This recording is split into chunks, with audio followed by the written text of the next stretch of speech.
Miarahabantsika rehetra manerana ny nosy manaraka ny televiziona malagasy. Raha ny tamin'iny herinandro iny nahazorana saika manerana ny Madagasikara, isika ihany koa moa dia anatin'ny fahavaratra izao. Ny teto Andrenivohitra fotsiny no tamin'ny farany herinandro teo izay vao nahazo an'izay rotsakorana izay. Ny antony moa dia ny antony ny orana dia nisy ny fandatsahan'ny orana izay niarahan'ny Meteo Madagasikara sy ny tao amin'ny Jirama ahafahana mampiodina ilay famatsinan-govo izay mandeha amin'ny rano any Andekaleka any. Misy fepetra anankitelo tsy maintsy arahana rehefa hanao fandatsahan'ny orana.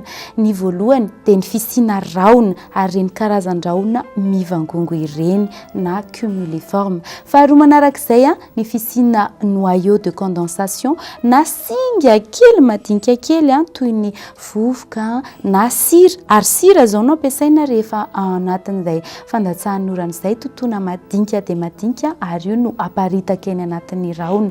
Ny fahatelo farany dia ny fisiana instabilité na tsy fahamarinana toerana ahafahan'ilay rahona mitombo dia mitombo hatrany araka io sary hitantsika amin'ny eto anilako eto. Dia izay misy fepetra telo zany tsy maintsy arahana ary ampiasaina izy io amin'ny fanampiana amin'ny ara-pambolena eto moa dia amin'ny sehatry ny angovo. Dia raha iverina amin'ny toetry ny androntsika ary sika amin'ity herinandro rehetra ity dia saika hikisaka any amin'ny ilany andrefan'ny Madagasikara iny araka ny hitantsika eto amin'ny sary ny oram-baratra. Hitanareo ty andian-drahona matevina ity mipakatra aty amin'ny faritra atsimo atsinana mihitsy azy izy. Ny sisan'izay saika andrahona na mandrahona vitsy amin'ny ankapobeny.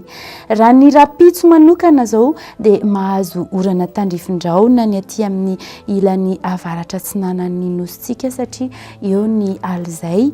Dia ny aty amin'ny faritra atsimo atsinanana sy ny aty amin'ny faritanin'ny Fianaratsoa ary aty amin'ny Melaky aty dia mahazo orana tandrifin-drahona ihany koa ny tapany maraina. Sisan'izay dia efa nimba ny rahona sy ny masoandro. Amin'ny tolakandro dia mivimbiana elo ianareo any amin'ny tapany atsimo Madagasikara iray manontolo iny mipakatra any amin'ny faritra Menabe iny fa azo oram-baratra ianareo any. Mitoy ihany ny orana aty amin'ny faritra atsinanana sy ny faritra Ivatovavy Fitovinany. Sisan'izay dia ho maina ny andro amin'ny ankapobeny.